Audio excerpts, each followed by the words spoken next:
सर्वमंगलमांगल्ये शिवे सर्वार्थसाधिके शरण्ये त्र्यंबके गौरी नारायणी नमोस्तुते। जय माता दी, जय अम्बे।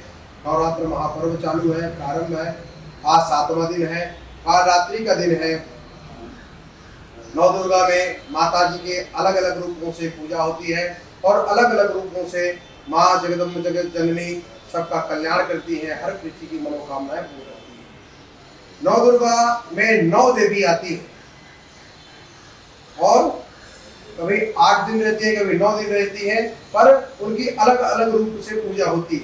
क्योंकि माँ जब देव भाषा श्रवण करती है, आपके नाम से संकल्प होता है, तो आप जब वो पूजा पाठ करवाते हैं तो माँ जगत जननी उनका श्रवण करती है, आपके संकल्प से होता है तो आपका कल्याण होता है, आपका मंगल होता है, आपके घर में सुख शांति समृद्धि का वास होता है और महाकाली आपकी रक्षा सुरक्षा प्रोटेक्शन प्रदान करती है और महालक्ष्मी आपके घर में एकदम से प्रफुल्लित मन से एकदम वास निवास करती है और महासरस्वती आपको सद्बुद्धि ज्ञान विवेक खूब प्रदान करती है, बच्चों को बुद्धि बल सब प्रदान करती है। इसलिए माँ का आराधन अवश्य करना चाहिए, तन से करें, मन से करें और धन से करें, कैसे भी करें, पर माँ का आराधन नवरात्र में करना चाहिए। माँ का ये जो होना चाहिए, घट स्थापन करना चाहिए और घट स्थापन करके समय कुल देवी का स्थापन करना चाहिए, सप्तमाता का स्थापन करके अष्टदल बना करके यहाँ पे कलश स्थापन करना चाहिए।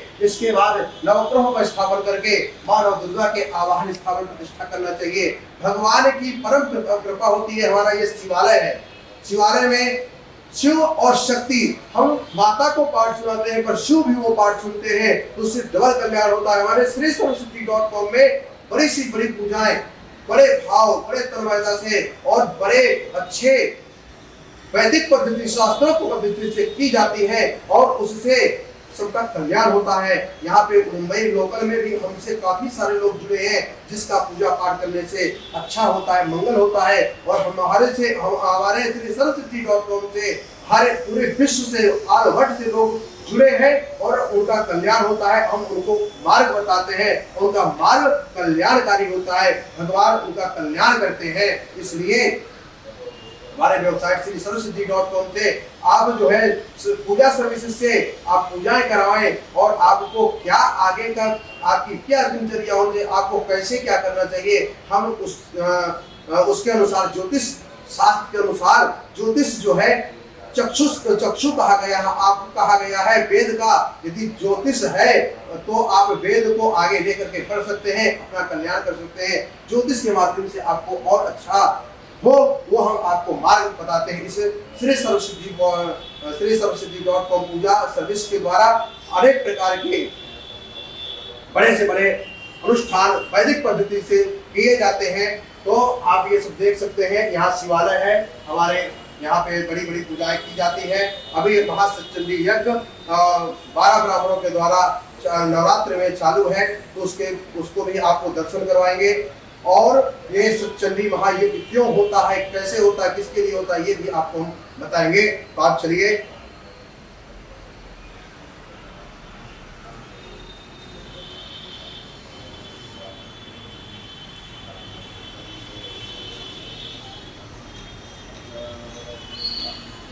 आप ये सब देख सकते हैं, 12 ब्राह्मण बैठे हुए हैं और या 11 ब्राह्मण हैं, इनके द्वारा दुर्गा सरस्वती का पाठ चल रहा है। आप सभी देख सकते हैं कि वैदिक ब्राह्मण हैं, ये सब एक से विद्वान ब्राह्मण हैं। इन विद्वान ब्राह्मणों के द्वारा 110 पाठ किए जाएंगे सचंडी के और कहते हैं जितना अधिक पाठ करते हैं उतनी ही सिद्धि और कृपा आशीर्वाद माता का प्राप्त होता है। इन ब्राह्मणों के द्वारा बड़े तन्मयता से और बड़े शुद्ध मन से यजमान का मनन करते हुए, यजमान की कामना का मनन करते हुए ये सभी ब्राह्मण भूदेव पितृदेव जो है ये पाठ कर रहे हैं। कहते हैं देवाधीनम जगत सर्वम मंत्राधीनम च देवता अते मंत्रा ब्राह्मणाधीना तस्मात् ब्राह्मणस्य देवता।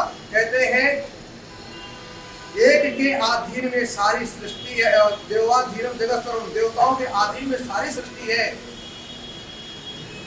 हमको कुछ भी याचना करना होता है, कुछ भी मांगना होता है तो हम माँ से, जगत जननी से, भगवान शंकर से और भगवान देवी देवताओं से हम याचना करते हैं, मांगते हैं और वो हमारी याचनाएं पूर्ण करते हैं।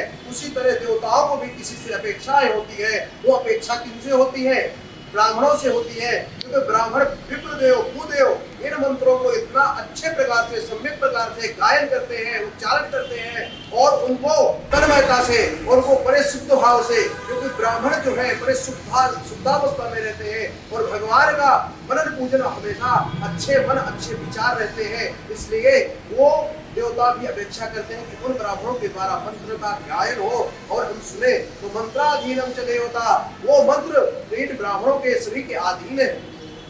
अतः मंत्रा ब्राह्मणाधीन तस्मात् ब्राह्मण देवता, वो देवता जो है मंत्रों के अधीन है, वो मंत्र जो है वो ब्राह्मणों के अधीन है, क्योंकि उन मंत्रों को बहुत अच्छे से ब्राह्मण जो है उच्चारण करते हैं, बोलते हैं और तब यजमान का जाकर कल्याण होता है।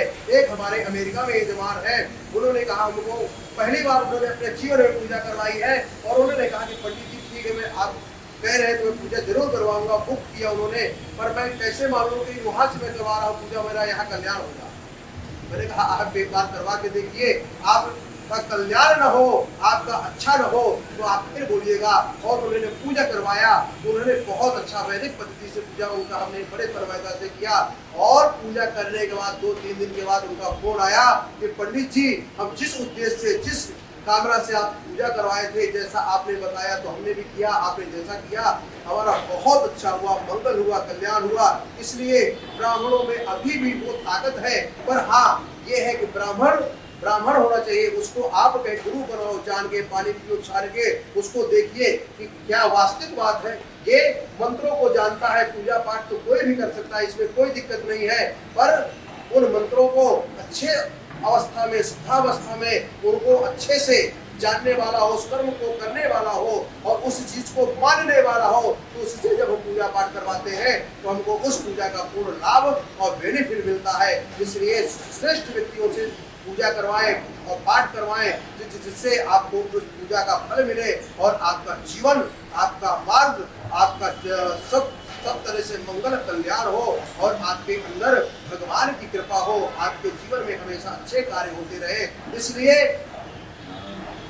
व्यक्तियों को भगवान ब्राह्मण से, भूदेवों से अच्छे से जुड़ करके मनोकामनाएं करनी चाहिए। अभी ये पाठ हुआ है, ये पाठ कर रहे हैं, दुर्गा सप्तशती का पाठ चल रहा है, 110 पाठ हो गए। इसके बाद तर्पण होगा, मार्जन होगा, तर्पण मार्जन होकर के ही इसका पाठ की परिपूर्णता और संपन्नता होगी। और इसके बाद इन ब्राह्मण देवों के बाद ब्राह्मण देव अनुष्ठान करके यज्ञ का पूर्णाहुति करने के बाद ब्राह्मण को दक्षिणा देनी चाहिए और ब्राह्मण से आग्रह करना चाहिए, हे भूदेव आप लोग प्रसन्न हैं और प्रसन्न मन से आपने ये कार्य किया।